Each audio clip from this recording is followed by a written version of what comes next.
IVF with an egg donor is a fertility treatment in which usually the eggs are collected from an egg donor, and those eggs are going to be fertilized usually with partner sperm or with donor sperm, and then the embryos are going to be created in the lab. Once the embryos are created in the lab, those are going to be left in incubators, and we're going to let them develop until they have 5 days of life. They reach the stage of blastocyst, and then the best embryo is going to be selected to be transferred into the woman's uterus. And if there are any surplus good quality embryos, those are going to be frozen to be used in the future if that's necessary.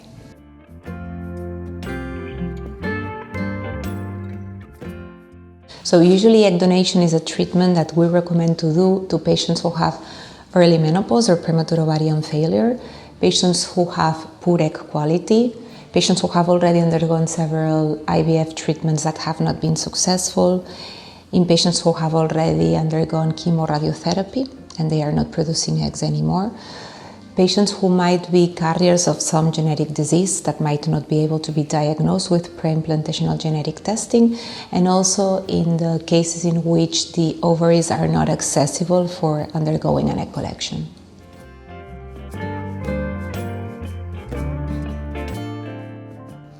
Okay, so basically Spanish legislation says that egg donation in Spain is anonymous, which means that the patient cannot know the identity of the egg donor and neither the donor can know her identity.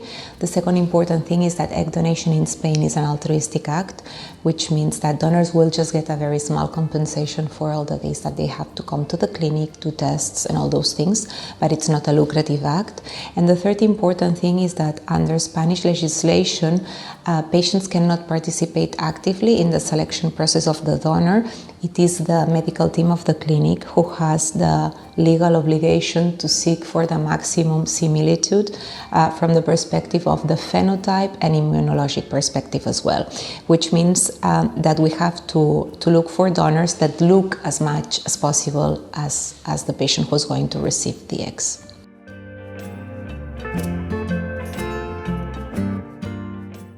So basically, all egg donors must be women who are healthy and who are between 18 and maximum 35 years old.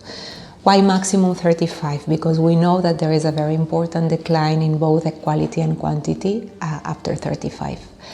Apart from that, we have to do psychological tests, genetic tests, tests for infectious diseases like HIV, hepatitis B, C, syphilis, and also STDs like chlamydia and gonorrhea and all those other things, and general tests just to make sure that there are no contraindications for the woman to undergo the treatment.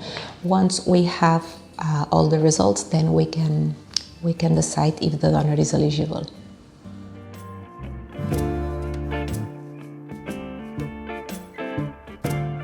We have different egg donation programs, and we can offer programs in which we can offer 4, 6, 8 or 10 eggs depending on each specific case and the needs of every couple or patient.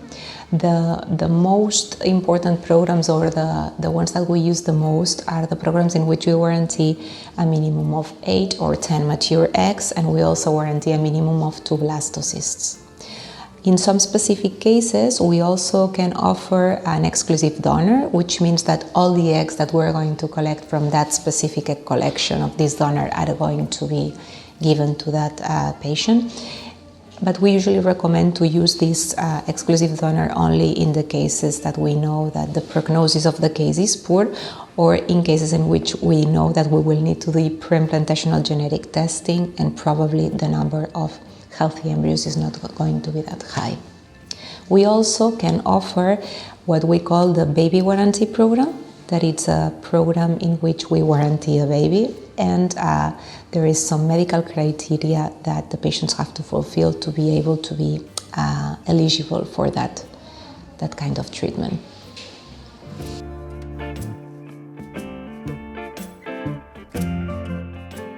So basically, we will ask you to fill in a form with your phenotype characteristics, basically your race, your color of eyes, color of skin, hair, height, weight, and all those things. And we will also take some pictures, and then we will seek for the donors that have the maximum similarity between you and the donor, obviously.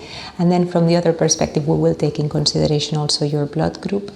And there is also a possibility, and this is something that we always offer to all patients, of doing what we call genetic matching. What is the genetic matching? So all human beings, all of us, we are carriers of some genetic diseases that, even though they are not affecting ourselves, when we are about to have a child with someone who carries the same disease, we can have 25% chances of having a child affected. We're speaking about diseases like thalassemia, cystic fibrosis, etc. So there is the possibility of doing that screening to the donor, and if we are going to use the partner sperm, we're going to do that screening to the partner, or otherwise to the donor sperm. Why? Because that way, what we're going to do is not only to look for a donor that looks as much as the recipient as possible, but also for a donor who is not a carrier of the same diseases as the sperm that we're going to use. Because that way we minimize the risk of having any kind of genetic disease that might have a very important detrimental effect on the quality of life of the child born.